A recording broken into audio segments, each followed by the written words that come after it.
De tout temps, l'homme a pratiqué le jeu.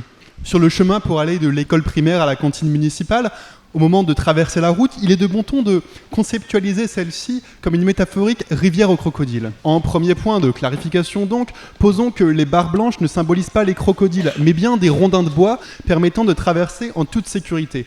Il est évident que toute la charge symbolique et philosophique du crocodile tient dans l'impossibilité de savoir d'où la bête surgira dans un fleuve à la noirceur insondable, à l'instar et par transfert inconscient bien sûr, des attributs associés aux voitures, menaces indicibles dessinés en négatif par les menaces des points de référence adultes. Donald Winnicott, quand il évoque le concept de play, ne pouvait se préfigurer du contexte d'une industrie globalisée comme celle du jeu vidéo. Et en effet, lorsque l'on se penche sur les critères sociologiques, c'est des trucs plus underground, genre dans les caves et tout.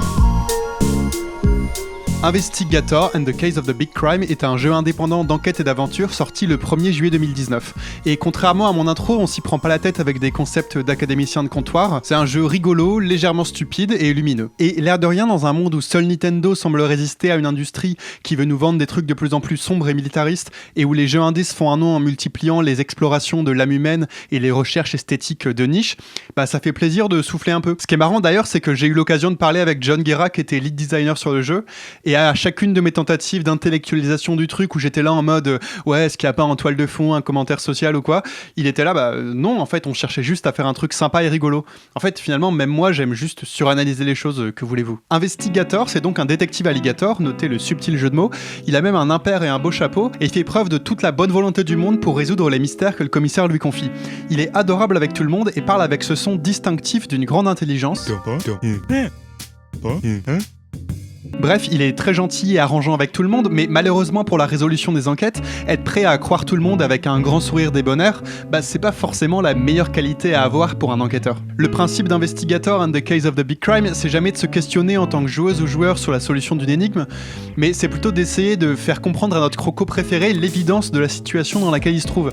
Et c'est pas gagné. Je vais pas divulgacher, mais pour vous donner une idée de sa capacité d'analyse, à un moment de la seconde enquête, il se retrouve à avoir inspecté tous les indices à sa disposition, et conclut donc qu'il doit être lui-même coupable parce qu'après tout, maintenant ses empreintes sont sur tous les indices. À sa décharge, l'univers dans lequel il évolue n'est pas nécessairement plus logique, et si les autres personnages ont tendance à être un peu plus lucides, on n'est pas sur des flèches non plus. Son frère, Investigator, n'est pas le plus subtil des brigands, Red Herring le poisson semble être né pour subir, et Polly, la professeure des écoles pangolins, a ses propres problèmes. Mais leur point commun, c'est surtout qu'on apprend à aimer leur spectre de stupidité respectif d'un amour sincère en quelques lignes de dialogue, et c'est surtout ça qui compte en fait. Le jeu est composé de 3 chapitres, dont le premier est une version remasterisée de la version qu'ils avaient développée en Game Jam. Du coup, si vous voulez vous donner une idée, cette très courte partie 1 est jouable gratuitement sur navigateur ou en téléchargement gratuit. Je vous mets les liens dans la description, bien sûr. Les épisodes 2 et 3, par contre, constituent la majorité du jeu et partent dans de plus nombreux lieux et situations avec un mystère à plus grande échelle qui commence à se dessiner au fur et à mesure. C'est dur de parler de l'écriture sans gâter le plaisir de suivre Investigator dans ses aventures par vous-même, et c'est d'ailleurs un des problèmes que m'avait confié avoir eu le studio au moment de la promotion,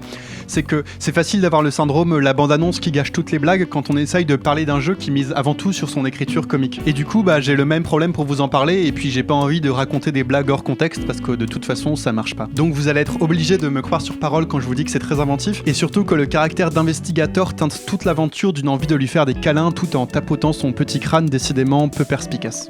J'ai beaucoup de tendresse pour ce jeu parce qu'il a lui-même beaucoup de tendresse pour ses personnages et pour ses joueurs. Et ça peut s'expliquer peut-être par la volonté de Games by Biz de se rappeler des jeux pour enfants du studio Humongoose, connu en France notamment pour Marine Malice, Pyjama Sam ou Spy Fox. On n'a pas ici affaire à un projet nostalgique comme à l'époque, et même si tout à fait adapté à des yeux chastes, je pense qu'Investigator s'adresse un peu moins à des enfants. Mais c'est lié par cet amour d'univers réconfortant où finalement tout le monde est plus ou moins gentil, et où la naïveté des personnages et de l'intrigue n'empêche pas d'avoir une écriture brillante et drôle derrière. Bon, après les références s'arrêtent pas là, il y en a en pagaille, que ce soit dans les procès à la Phoenix Wright et leur conception de la procédure judiciaire tout à fait malléable, ou dans la mécanique de choix de dialogue qui parodie L.A. Noire, qui prend une saveur tout à fait particulière vu la personnalité de notre alligator. Mais contrairement à l'écueil dans lequel les productions parodiques indépendantes peuvent tomber un peu trop souvent, ça sert avant tout l'histoire originale du jeu, et l'assaisonnement parodique ne vient jamais s'apesantir en tape sur l'épaule un peu trop fatigante. D'ailleurs, si vous avez joué à un certain nombre de jeux d'aventure ou point and click, vous connaissez connaissez sûrement ce moment énervant où l'absurdité de la solution d'un puzzle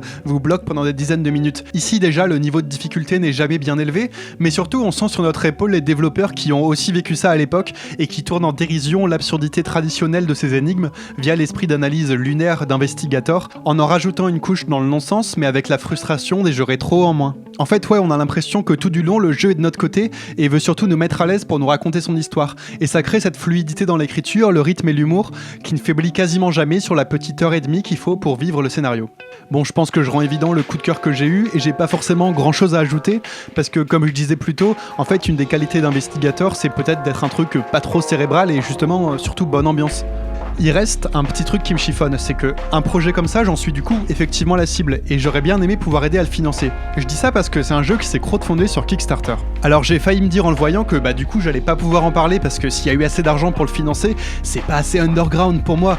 Mais en regardant de plus près, avec 2000 $ pour une centaine de participants, c'est pas non plus le succès éclair de l'année. Et en parlant avec le développeur, c'est surtout grâce à leur entourage plus ou moins large et à leur modeste présence sur les réseaux sociaux qu'ils ont réussi à atteindre leur objectif qui était en réalité incroyablement bas par rapport au travail réalisé. Ce qui a rendu la sortie possible, c'est surtout que la majorité du jeu avait déjà été développée avant l'étape de financement en game jam puis comme un hobby. Et moi je suis un peu triste parce qu'on dirait vraiment qu'il y avait de la créativité à revendre pour un truc de beaucoup plus grande ampleur. Notamment comme on voit dans les objectifs bonus de financement avec ce surprenant épisode vidéo qui implique une marionnette chaussette d'Investigator et même la production d'un épisode supplémentaire impliquant Navigator et se déroulant sur les océans auquel on fait référence dans l'histoire comme d'une aventure passée ayant contribué à la légende de la famille Gator. John Guerra m'expliquait comment il était compliqué et surtout épuisant de promouvoir le financement d'un jeu sans vraiment de phase d'action à clipper pour le grand public, surtout pour des développeurs sans connaissance en marketing, sans structure de soutien et sans gros nom de stars du milieu à apposer au jeu. Dans une démarche de blague méta-marketing que je ne peux qu'admirer, ils ont même fini par mettre dans leur trailer une séquence comprenant une arme à feu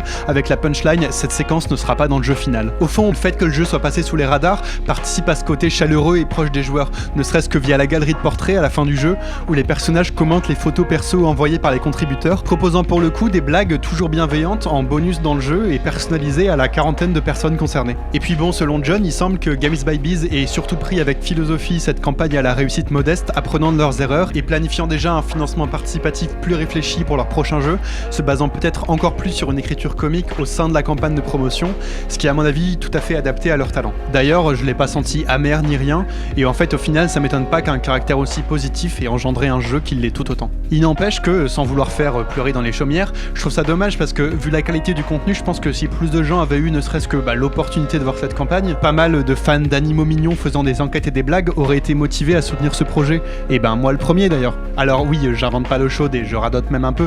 On est à l'ère de la communication et du marketing depuis un bout de temps, la méritocratie est un mensonge, gna gna gna gna gna gna.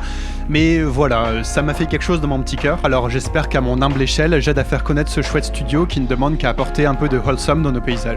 Pour être clair, je dis pas que c'est une injustice et qu'il faut couvrir tous les petits studios de gloire gratos, mais c'est juste qu'à mon avis c'est dommage d'être dans un marché dont la structure fait que les jeux qui pourraient intéresser du monde se retrouvent à ne même pas passer dans le champ de vision des joueuses et des joueurs. Tout ce que je leur souhaite au final, c'est que je me refuse à faire une vidéo sur leur prochain jeu parce qu'il aura eu un succès trop mainstream. Investigator and the Case of the Big Crime coûte 4 € et pour le coup autant le prendre sur itch.io parce que ça vous file une clé Steam en plus et puis du coup ça donne plus d'argent aux développeurs. Et franchement ça peut vous sauver votre bonne humeur pour la journée et voilà un bien noble attribut à avoir pour un jeu vidéo.